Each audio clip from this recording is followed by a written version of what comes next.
한 주 만에 건너서 보는데 굉장히 오랜만에 뵙는 것 같습니다.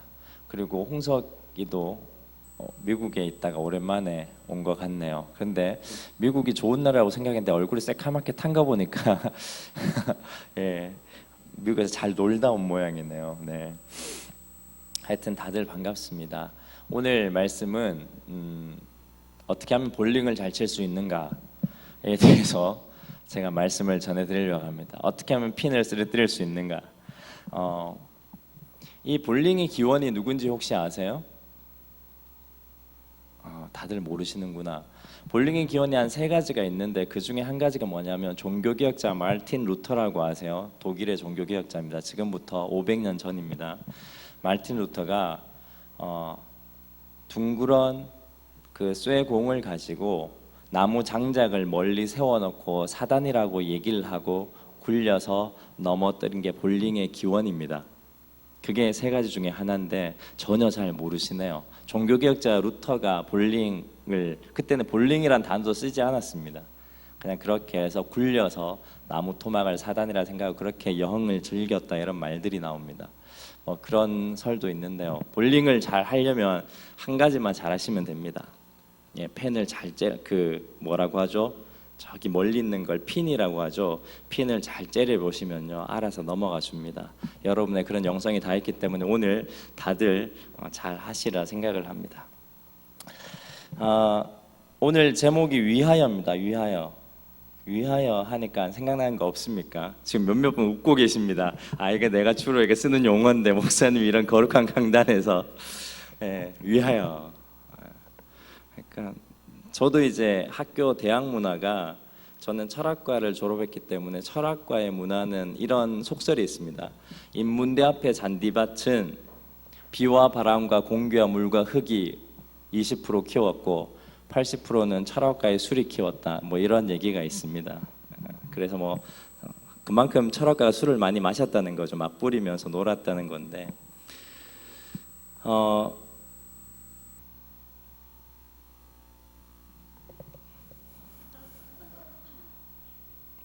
위하여라는 말인데, 위하여라고 할 때 술 마시면서 위하여라는 말을 많이 하더라고요. 누구누구를 위하여, 어떤 일들을 위하여, 그런 말들을 많이 하는데, 오늘 성경에 그런 구절이 나옵니다. 위하여라는 말이 나오는데, 성경에 이 위하여라는 말이 두 가지로 쓰입니다. 원문에서는 두 가지 단어가 나오는데, 하나는 때문에라는 말이 나옵니다. 때문에라는 말을 우리나라는 위하여로 번역을 하고요. 또 하나는 누구누구를 위해서도 위하여, 이렇게 나옵니다. 그래서 영어로 하면 조금 더 쉬운데 because라는 말도 위하여라고 쓰고요, for라는 말도 위하여라는 말로 씁니다.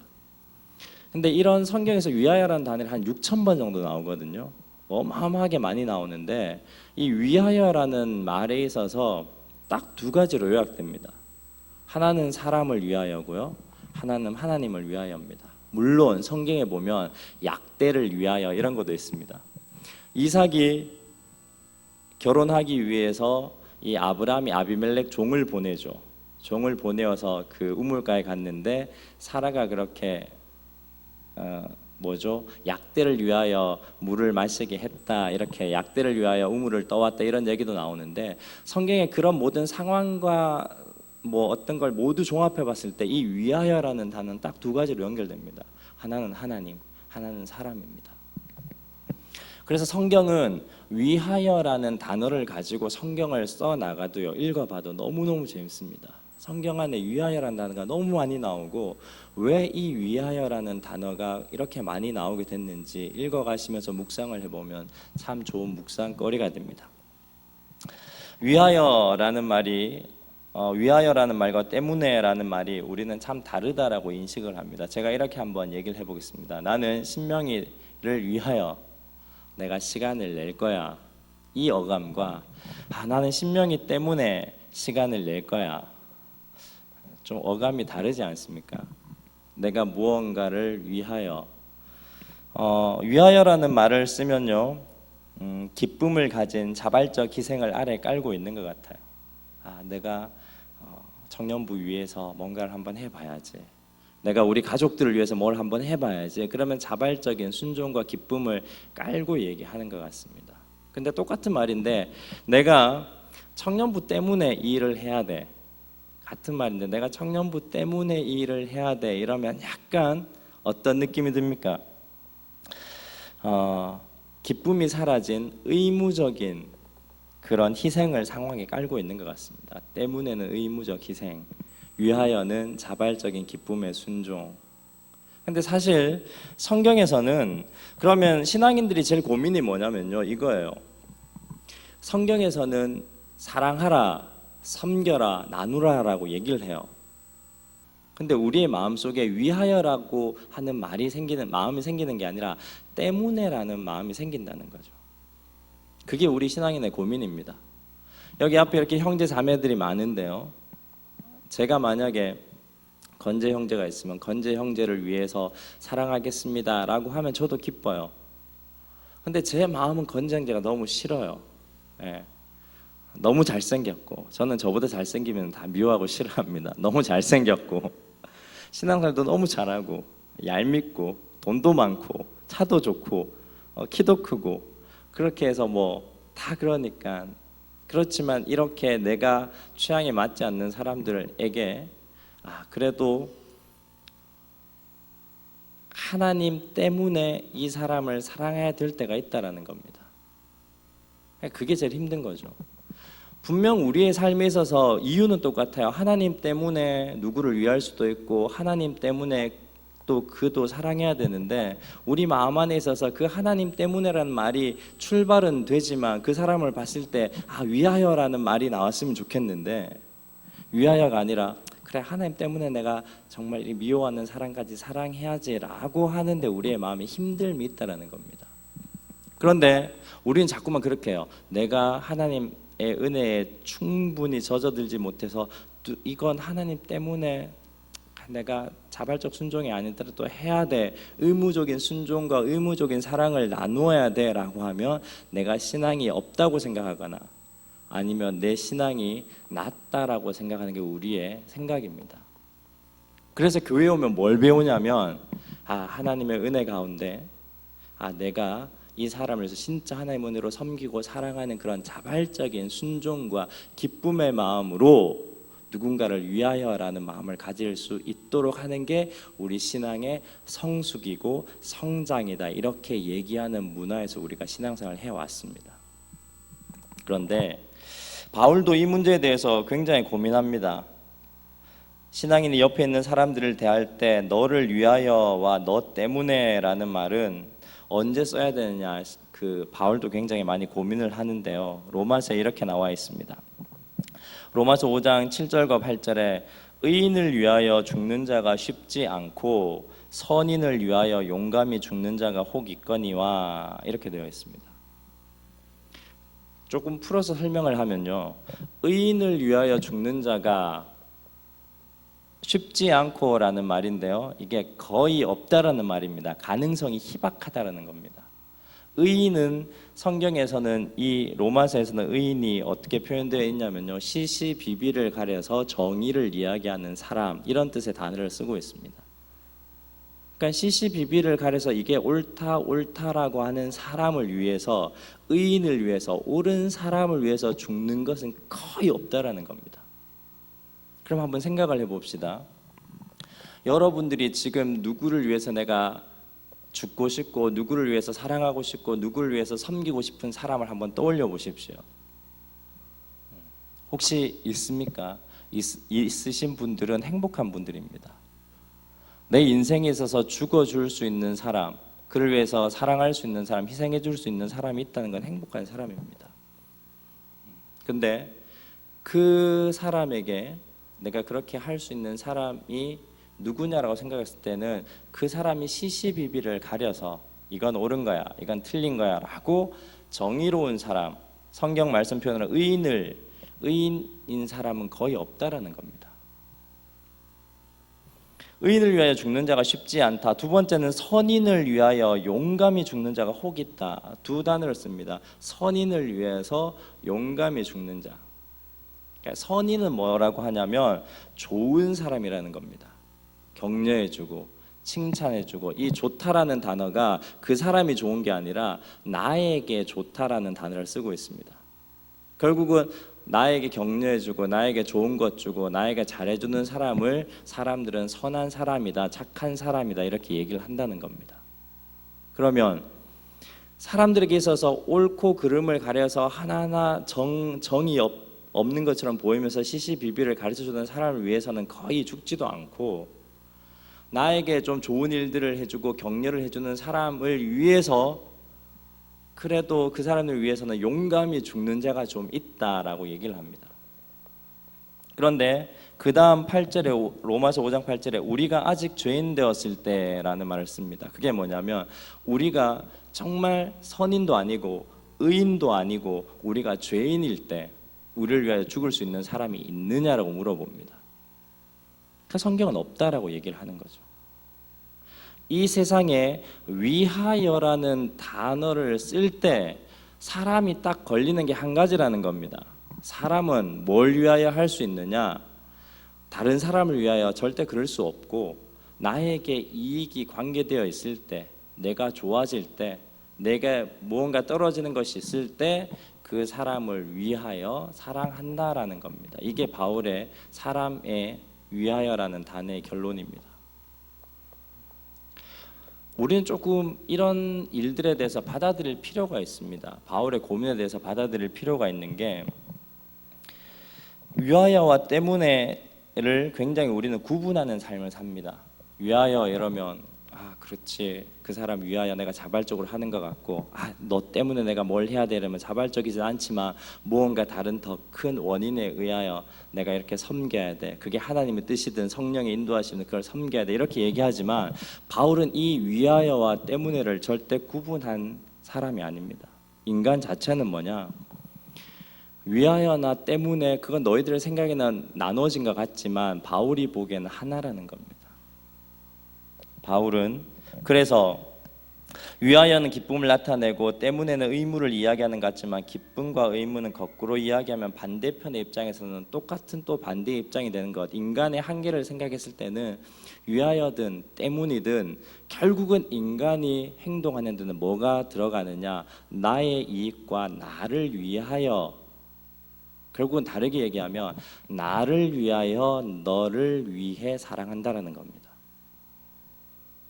우리는 이 나를 위하여라는 이 단어에 대해서 생각을 안 하고 교회에 오면 뭘 가르치냐면 너를 위해서 아니면 너 때문에, 이 두 가지를 가르치는 거죠. 조금 더 근본적으로 얘기를 하면요, 나를 위하여라는 내가 어떤 사람인지 모르는 거, 나의 존재라고 얘기하죠. 90년대 초에 한참 얘기했던 doing과 being이라는 얘기가 이 얘기입니다. 교회에 가면 뭘 하라는 걸 가르친다는 거죠. 그를 위하여 사랑해라. 그가 널 미워하는 사람이라도 하나님 때문에라도 그를 사랑해라.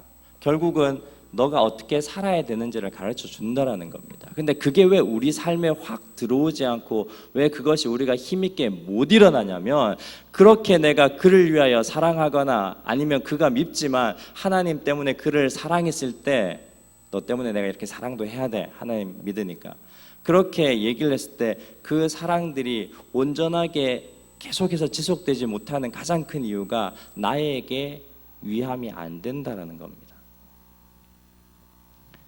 여러분, 만약에 여러분에게 위하여라는 단어가 어떤 일보다 명확하게 올라온다면 이것보다 더한 일들을 한다라는 게 바울의 입장입니다. 바울은 지금 무슨 단어를 빼고 얘기하냐면, 사람의 인생은 나를 위하여라는 걸 빼고, 나를 위해서 살아가는 어떤 존재인지 빼고 뭐만 교회만 가르치느냐, 그를 위하여 사랑하십시오, 내지는 하나님 때문에 그를 위하여 사랑하십시오, 이렇게 가르친다라는 겁니다. 그러니 오늘 바울의 입장에 보기에는 세상 사람들은 다 뭐냐, 우리가 어떤 사람인지 알아야 된다, 그 얘기를 하는 겁니다. 세상 사람들은 자기를 위하여가 되지 않으면 아무것도 안 하는 사람들이다라는 겁니다. 얘기가 굉장히 길어졌는데 여기까지의 결론은 그겁니다. 여러분 신앙생활이든 여러분의 공부든 여러분이 지금 하고 있는 모든 일을 한마디로 딱 하면 나를 위하여 빼면 여러분은 안 움직인다라는 겁니다. 그게 바울의 결론입니다. 저 역시 그렇습니다. 왜 제가 이렇게 열심히 설교하고 하겠습니까? 라고 했을 때 나에게 플러스 되는 게 없으면 저는 안 움직이는 사람이라는 걸 많이 느낍니다. 남들이 보기에는 목사님이시니까 하나님 사랑 뭐 아니까 하나님 사랑 가지고 전도하고 사랑하고, 물론 그런 마음이 없는 건 아닙니다. 그러나 제 마음에 중점적으로 움직이는 건 그냥 제가 이렇게 하는 게 제가 좋아하는 거고, 제가 이렇게 말씀 전하는 게 좋은 거고, 그런 것들이 다른 어떤 것보다 더 많기 때문에 여기 서서 이렇게 말씀을 전하고 여러분에게 사랑하라고 이렇게 얘기를 하는 겁니다. 여러분 그렇게 생각할 수 있습니다. 목사님이 저 정도면 정말 아니다. 어떻게 목사님 저럴 수가 있어. 뭐 이렇게 정말 하나님의 은혜 감동해서 사랑하는 게 아니라 목사님은 그냥 자기가 설교하는 거 좋아하시고 말씀 전하는 거 좋아하시고, 야 저렇게도 강단에 설 수 있어. 근데 우리의 삶에 있어서 우리를 정확하게 한번 보자라는 겁니다. 여러분들이 왜 직장 다닙니까? 라고 했을 때 직장에서 돈 하나도 안 준다고 생각해 보십시오. 여러분 다닐 겁니까? 안 다닙니다. 가족을 사랑합니다. 가족이 여러분 매번 학대하고 때리고, 여러분 그 선전 하나 보셨습니까? 숨바꼭질하는 선전. 공익광고협회에서 만든 광고인데요. TV에 요즘 계속 나오는 광고인데 아이들 숨바꼭질하는 장면이 나옵니다. 근데 이 숨바꼭질 꼭꼭 숨어라 뭐 머리카락 보인다 하면서 나오는데 아이들이 막 장롱으로도 숨고 침대 밑으로도 숨습니다. 근데 결론이 뭡니까? 이게 놀이가 아닌 가정도 있다라는 겁니다. 아빠가 들어오면 침대 속으로 밑으로 이렇게 장롱 속으로 숨어서 아빠가 자기 못 찾길 원하는 그런 아이들이 있다라는 겁니다. 아동 폭력에 관한 공익 광고죠. 여러분이 만약에 그런 가정이라면, 여러분을 위해서 챙겨주는 부모가 없고 여러분을 위해서 해주는 사람이 없다면 여러분 진짜 그를 사랑할 수 있느냐라는 질문 제기가 바울의 의문입니다.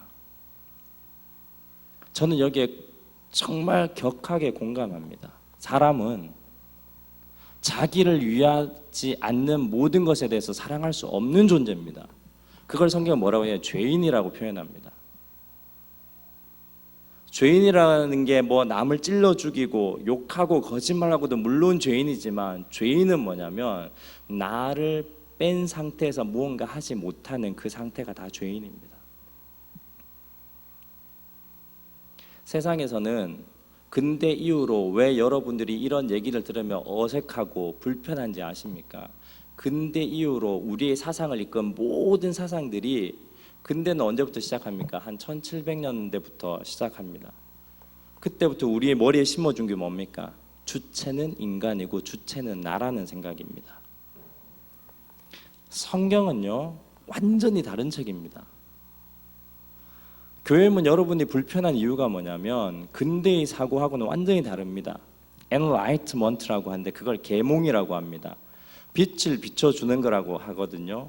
그래서 빛을 비춰서 뭘 보게 하느냐라고 했을 때 그 빛을 비춰주는 사람을 보는 게 아니라 빛을 비춰줘서 내가 이만큼 잘난 사람입니다라고 깨닫게 하는 게 근대의 계몽주의입니다. 그래서 내가 소중하고 생각하는 내가 있는 거고 내가 세상의 중심이 되어야 되고, 이게 우리의 사상의 흐름입니다. 그래서 여러분은 중심이 아니고 여러분은 변두리일 뿐이고 여러분은 죄인이고 여러분들은 여러분을 빼면 아무것도 할 수 없는 그런 죄인입니다. 조금 더 나아가서 정말 하잘것없는 존재입니다라고 얘기하면 그게 우리 마음에 감동이 하나도 안 된다는 겁니다. 하다못해 여러분을 긍정적으로 인정해 주지 않고 여러분은 아무것도 아니다라고 교회에서 얘기하는 것조차도 이제는 어려운 시대가 되었습니다. 바울은 거기에 대해서 명확하게 얘기를 하는 겁니다. 세상 돌아봐라. 우리가 다 죄인일 뿐이고 자기를 위하여라는 빼버리면 아무도 할 사람 없다. 다르게 얘기해 볼까요? 여러분 섬기고 봉사하고 교회 많이 합니다. 근데 정말 여러분 안에서 플러스 되는 거 다 빼버린다면 아마 봉사 안 할 겁니다. 무언가 그래도 여러분이 의미 부여를 하고 하는 것들이 있기 때문에 지금 끝까지 그걸 잡고 있는 겁니다. 근데 중요한 건요, 우리의 삶에 있어서 여러분들이 그렇게 잡고 있는 것들, 내가 이걸 해야지라고 잡고 있는 그것들마저도 다 나를 위해서라는 겁니다. 그러니 오늘 이 말씀을 통해서 우리가 깨달아야 될 건 뭐냐면, 나를 위해서란 걸 빼면 아무 의미 없는 우리의 인생인데 그걸 의미 있다라고 생각하는 훈련을 오늘부터 하라는 겁니다. 그 훈련을 하지 않으면 여러분의 인생은 끝까지 교회 다니면서 그냥 세상을 그대로 옮겨 놓아서 하는 삶과 똑같습니다. 오늘 아합이라는 사람이 나오는데요, 이 아합이라는 사람의 아들 이름이 두 명입니다. 여호람과 아하시아입니다. 여러분은 성경에 봤을 때 정말 오므리의 아들 아합은 진짜 나쁜 왕이었네, 몇 줄밖에 안 적혀서 그렇게 생각하겠죠. 제가 제 아들의 이름을 만약에 이렇게 지었다고 해봅시다. 하나님은 정말 위대하십니다. 뭐 한국에는 세자가 유행이지만 뭐 이렇게 길게 지을 수 있다면 제 아들을 낳았습니다. 아들 이름이 박, 하나님은 위대하십니다, 이렇게 지었습니다. 그러면 아버지가 신앙이 있는 사람입니까? 없는 사람입니까? 상식적으로. 신앙이 있다라고 그렇게 생각할 수 있습니다. 그럼 둘째 아들, 첫째 아들은 그렇게 지었는데 둘째 아들을 뭐라고 지었냐면 하나님께서 내 아들을 붙들고 계십니다, 이렇게 둘째 아들의 이름을 지었습니다. 그럼 이 사람은 신앙이 있는 사람입니까? 없는 사람입니까? 신앙이 있는 사람입니다.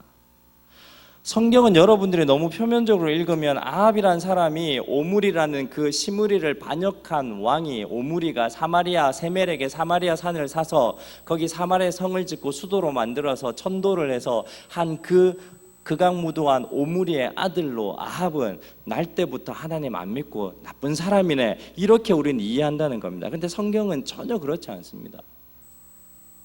이 사람은 자신의 아들의 이름을 첫째는 요람, 여호람이라고 지었는데 여호와는 존귀하시다, 여호와는 높으시다, 이렇게 지었습니다. 둘째 아들 낳았을 때 아하시아라고 짓습니다. 아하시아는 뭐냐면 여호와께서 이 아들을 붙들고 계신다, 이 뜻입니다. 여러분은 이렇게 이름 지을 용기라도 있습니까?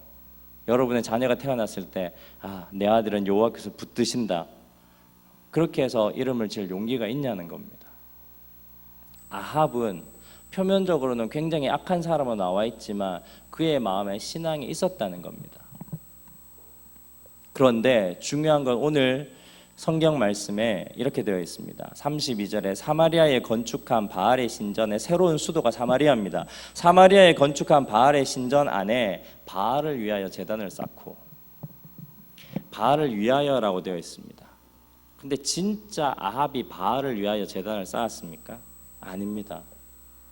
이렇게 쌓으면 왜 이 바알이 이 신전에 바알을 위하여 제단을 쌓았냐면, 앞에 보면 설명을 하겠지만 이 사람이 시돈이 어디냐면요, 두로와 시돈이라고 이스라엘 북방의 제일 끝 항구 도시입니다. 항구 도시 특징 여러분 잘 아시죠? 여러분, 우리나라는 항구 도시가 어디 있습니까? 인천 그리고 부산, 대표적인 게 두 개지 않습니까? 저희들 다 요즘은 그런 지역 특색을 얘기하면 어르신들이, 이렇게 젊은이들이 이해를 잘 안 하겠지만 저희들 대학 다닐 때는 인천 그리고 부산에 온 사람은 좀 셌습니다. 그래서 바닷가 사람들이 좀 세다 그랬습니다, 항구에 있는 사람들이. 왜냐하면 바닷가에는 예전에는 기술이 안 발달해서 출항을 해야 되기 때문에 그 출항을 할 때 신들에게 제사를 지내고 출항을 했습니다. 그래야지 뭐 바다의 신도 많았고요.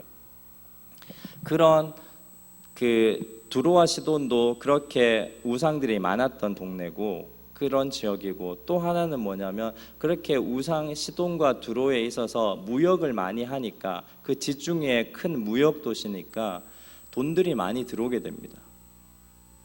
인천과 또 부산의 특징 중에 하나가, 인천과 부산을 제가 비하하는 건 아니고요, 항구 도시 주변에 가보면 이렇게 그 좋지 않은 직업을 가진 그런 직업군들이 굉장히 많이 있습니다.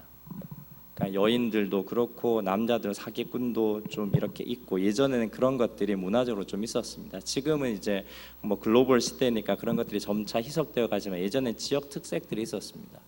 마찬가지로 성경에 나오는 시대도 고대 도시였기 때문에 고린도 이러면 무역 도시, 항구 도시, 범죄가 많고 우상이 많고 이런 것 특징들이 있었습니다. 두로와 시돈도 마찬가지로 항구 도시입니다. 근데 그 두로와 시돈의 엣바알이라는 사람의 딸 이세벨입니다. 이름부터 바알입니다.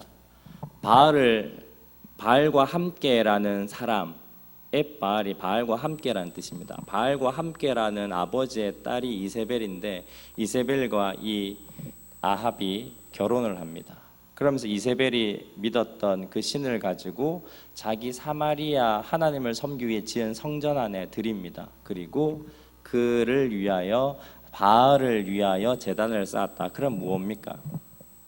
지금 자기가 아내와 결혼을 한 겁니다. 표면적으로는 성경에는 바알을 위하여라고 되어 있지만 표면적으로는 내 아내가 들여온 신이니까 아내의 그런 힘듦을 풀어주고 해소해주고 내가 뭔가 아내와의 관계가 좋아지기 위해서, 그냥 결국은 뭡니까? 표면적으로는 바알을 위하여라는 이 구절 하나를 통해서 우리는 뭘 유추해 볼 수 있냐면, 이 아합이 그렇게 항구 도시에 데려온 여인을 데리고 자기와 같이 잘 지내려고 자기를 위해서 이렇게 바알 신을 섬겼구나라는 겁니다. 그래서 성경에 있어서 위하여라는 단어를 볼 때 이 위하여가 어디에 연결되는지 내면으로 읽어갈 수 있는 것들이 필요합니다. 결국은 오늘 아합이 자기가 신앙이 없는 사람이 절대 아닙니다. 아들의 이름을 하나님은 위대하시고 높으시다, 왜 이렇게 지었겠습니까? 그렇게 하면 하나님 복 주실 것 같으니까. 그럼 나도 신앙이 있고 이 북이스라엘이 하나님을 믿는 나라니까 나의 신앙을 이렇게 아들의 이름으로 나타냈을 때 사람들이, 통치자들이 따를 것 같으니까. 결국은 아들의 이름 짓는 것조차도, 자기가 그 신전에 바알 신을 섬기는 것조차도 다 뭡니까? 성경에는 그 앞에 자기를 위하여는 다 빼고 얘기한다라는 겁니다. 바알을 위하여 제사 드린 게 자기를 위해서 제사 드린 거고, 자녀의 이름을 그렇게 지은 것도 자기를 위하여 그렇게 지었다는 겁니다. 이게 사람입니다. 여러분은 안 그럴 것 같습니까? 여러분도 한번 살아보십시오. 근데 오늘 34절에 그런 얘기가 결론으로 나와 있습니다. 이 이야기에서 뜬금없이 34절에 이렇게 얘기합니다. 그 시대에, 이 아합의 시대에 베델 사람 히엘이 여리고를 건축하였는데 그가 그 터를 쌓을 때에 맏아들 아비람을 잃었고 그 성문을 세울 때 막내 아들 스굽을 잃었으니 여호와께서 눈의 아들 여호수아를 통하여 하신 말씀과 같이 되었더라. 아합이 잘못했다는 얘기를 쭉 하다가 갑자기 34절에 아합 얘기를 베델 사람 히엘, 베델은 어디냐면 그 사마리아 성 밑에 있습니다. 베델 사람 히엘이, 여리고는 그 밑에 옆에, 바로 요단강 옆에 있는 첫 성입니다. 그 여리고를 건축하였는데 그가 터를 쌓을 때 맏아들이 죽고 성문 세울 때 막내 아들 스굽이 죽었다라는 얘기로 이 얘기를 이제 결론을 냅니다. 그러면 우리가 어디를 알아봐야 되냐면요, 여호수아서 6장 25절을 제가 한번 읽어 드릴게요. 한번 들어보세요. 이 여호수아서 6장 얘기는 기생 라합, 여러분들 그 정탐꾼들이 왔을 때 숨겨주고 그 다음에 우리 가족을 기억해 주세요 라고 했을 때, 그러면 이 여리고성이 무너질 때 빨간 줄을 창문 밖으로 내려뜨려 놓으십시오. 그러면 당신들 가족이 다 모였다는 것을 알겠습니다 하고, 그렇게 내려진 마지막 날 이 이스라엘 백성들이 여리고성을 13바퀴 돌죠. 그렇게 돈 다음에 소리를 지르니까 여리고성이 무너졌습니다. 다 무너졌는데, 완전히 다 무너졌는데 그 집만, 기생 라합의 집만 살아있다는 게 성경의 얘기였습니다. 그 얘기가 끝난 다음에 여호수아서 6장 25절이 뭐라고 얘기하냐면요, 여호수아가 기생 라합과 그 아비의 가족과 그에게 속한 모든 것을 살렸으므로 그가 오늘날까지 이스라엘 중에 거하였으니 이는 여호수아가 여리고를 탐지하려고 보낸 사자를 숨겼습니다. 그렇게 정탐꾼을 숨겨줬거든요. 그래서 살아납니다. 26절에 이렇게 얘기합니다. 여호수아가 그때 맹세로 무리를 경계하게 가로되, 여호수아가 몇 년 전에 사람이냐면 1400년대 사람입니다. 예수님 오기 전에. 그리고 지금 이 아합 왕은 800년대 사람입니다. 그러면 거의 한 600년이 지난 이야기입니다. 600년이 지났는데 여호수아가 뭐라고 얘기하냐면 여호수아가 그때 맹세로 무리를 경계하여 가로되, 여리고성이 다 무너졌지 않습니까? 이 여리고성을 누구든지 일어나서 건축하는 자는 여호와 앞에서 저주를 받을 것이라. 그 기초를 쌓을 때에 장자를 잃을 것이고 문을 세울 때에 계자 작은 아들을 잃을 것이다. 이렇게 예언을 합니다. 그 여리고성이 무너졌을 때 그렇게 예언을 하는 거죠. 그리고 600년이 흘렀습니다.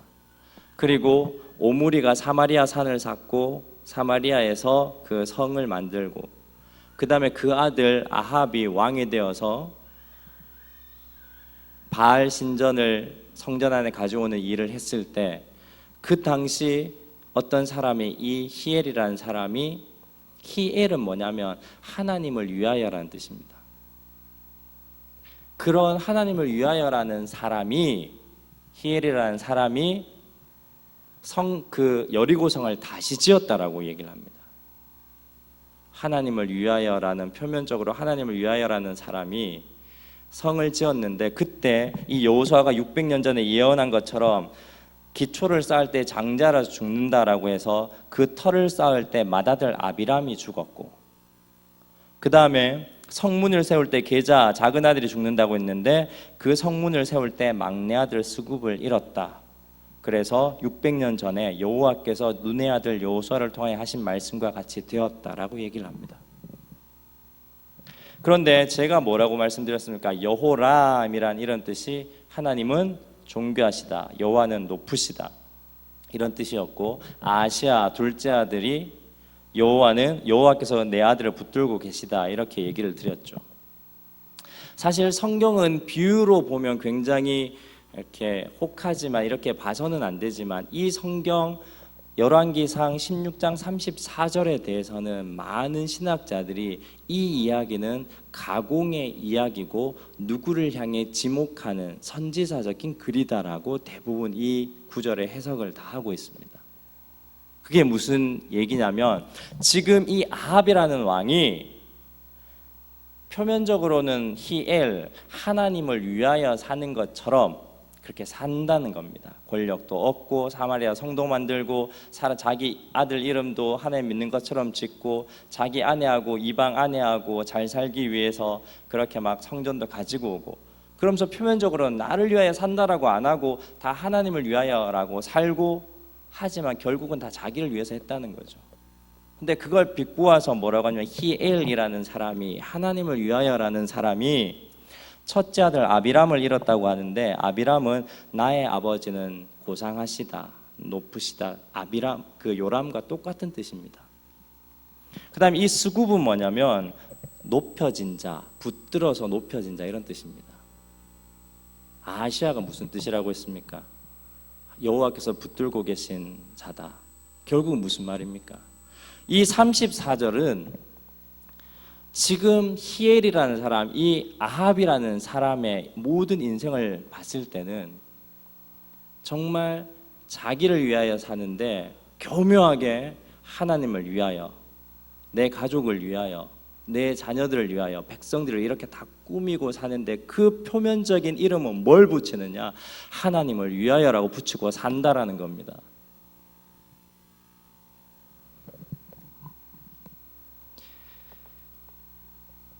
그래서 그 아들 아비람과 스굽을 잃은 이 히엘이, 많은 주석가들은 바로 이 아합, 이 왕의 두 아들이 나중에 다 죽습니다. 전쟁을 통해서 다 죽거든요. 비참하게 죽습니다. 그 얘기를 예언하는 글이다라고 대부분 해석을 합니다. 저는 죽었다, 600년 전에 그 여호수아가 한 예언이 응답되었다, 이게 신기하다라는 얘기를 하는 게 아니라, 여러분의 신앙을 점검하자는 겁니다. 나의 신앙을 점검하자라는 겁니다. 여러분 왜 예배 드립니까? 하나님 위해서 드립니다. 왜 열심히 공부하니까 하나님 영광 위해서 합니다. 다 그렇게 얘기하죠. 그런데 내 나를 위하여라는 걸 빼보십시오. 그럼 여러분 하고 싶겠습니까? 안 합니다. 그러니 교회가 왜 부흥하지 않는지 아십니까? 교회는 하나님을 위하여로 살아가는 그 생명력을 연장하는 곳이 교회입니다. 교회는 이 건물도 유형의 교회도 교회지만 진짜 교회는 하나님의 뜻으로 기초하고 쌓아진 곳이 교회입니다. 교회의 생명력은 교회는 어떻게 해서 진행되느냐? 사람이 지은 돈과 힘과 건물로 지속되는 게 아니라 하나님을 위하여라는 이 이름으로 교회의 역사는 계속 진행됩니다. 근데 인간의 타락이 뭔지 아십니까? 하나님의 이름을 위하여라는 이 얘기 가운데 나를 위하여라는 그 내면의 욕심들이 해소되지 않으면 이 하나님 위하여를 다 버립니다. 이게 성경의 역사고 우리 인류의 역사입니다. 결론입니다. 하나님을 위해서 예배드리죠. 하나님을 위해서 이렇게 열심히 교회 헌신하시죠. 하나님을 위해서 이웃에게 사랑하시죠. 하나님 위해서 이렇게 교회 와서 계시죠. 근데 진짜 하나님을 위해서인지 돌아보시기 바랍니다. 여러분 인생이 오늘 위하여라고 했을 때 나를 위하여라는 단어는 성경 그 어디에도 없습니다. 왜냐하면 그게 우리이기 때문에 그렇습니다.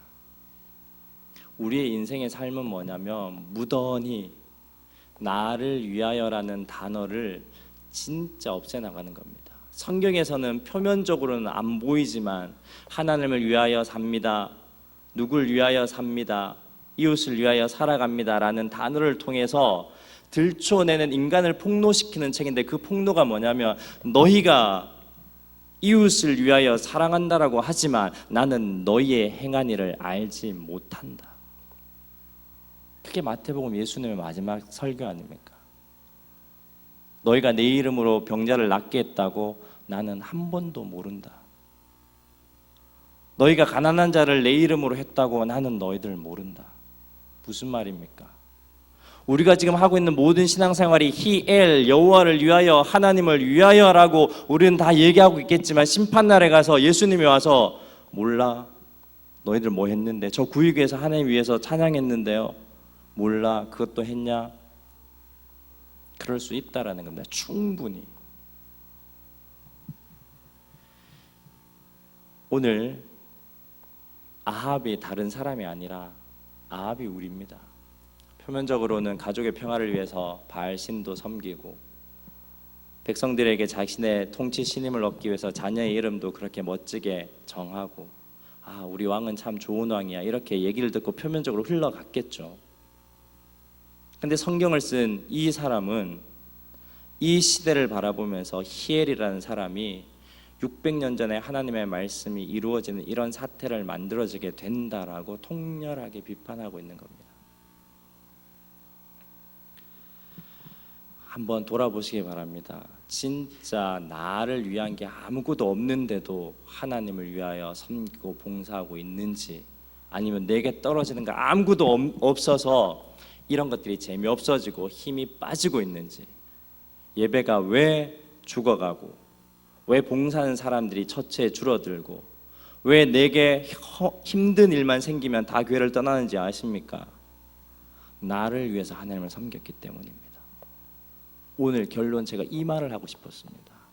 나를 위해서 하나님을 위해서 섬겼기 때문에 한국말로는 어색하죠. 나를 위해서 하나님을 위해서 신앙생활을 했기 때문에 우리의 신앙이 이렇게 갈수록 바탕으로 내려가는 겁니다. 그 존 던이라는 시인이 있습니다. 1600년대 목사의 아들로 시인인데 누구를 위하여 종은 울리나 여러분 잘 아실 겁니다. 그 게리 쿠퍼가 나온 그 영화 원래는 이 누구를 위하여 종은 울리나는 해밍웨이 작품입니다. 거기에 스페인 내전을 이렇게 해서 배경으로 해서 누구를 위하여 종은 울리나라는 책을 썼는데 원래 이 존 던의 시에 나오는 마지막 구절입니다. 그 마지막 구절이 어떻게 돼 있냐면 영국 앞바다에 모래가 바다에 씻겨져 나간다고 해도 그건 영국의 나라의 땅이 씻겨져 나간 게 아니라 당신이 씻겨져 나간 것이고, 그 다른 대륙에 어떤 것 하나가 채워졌다라고 해서 그건 그 대륙의 이야기가 아니라 바로 내가 채워진 것입니다. 누구를 위하여 종을 울렸는지 확인하기 위해서 다른 사람을 보내지 마십시오. 종은 어떤 종이든 누구를 위하여 울리는 게 아니라 나를 위하여 울리는 겁니다. 좀 시가 어려운 시인데요. 무슨 시냐면 이 세상에는요, 이 존던이라는 그 시인은 세상은 그냥 하나라고 생각했던 겁니다. 위하여와 때문이 나오는 이유가 뭐냐면요, 나와 이 사람이 다르다라고 생각하기 때문에 위하여와 때문이란 단어를 쓰는 겁니다.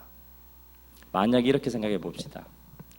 건재 형제가 제 아들이면 건재 형제 때문에 난 희생해야지 이런 말 못합니다. 저는 제 아들이 아무리 제게 힘들게 해도 나는 내 아들 때문에 이렇게 어려움을 겪어 나간다 하면서 내가 의무감으로 해야 된다는 전혀 생각이 없습니다. 인간의 아버지와 아들의 관계만 되어도 경계선이 없어집니다. 제 아들이 발가락에 작은 상처가 생겨도 제가 아픈 거고 뭔가 치료해주고 싶고, 왜? 이게 하나기 때문입니다.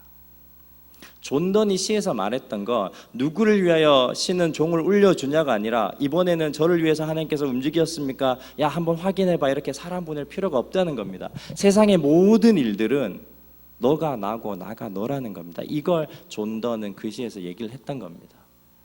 그리고 해밍웨이는 그 시에서 그걸 영감받아서 이 모든 것들의 비극으로 끝나는, 누구를 위해 종은 울리는 비극으로 끝나지만 이 모든 일들 가운데 일어났던 이 모든 어렵고 힘든 일들은 결국은 나를 위한 일이다라고 얘기하는 게 해밍웨이의 누구를 위해 종은 울리나라는 그 문학 소설책입니다.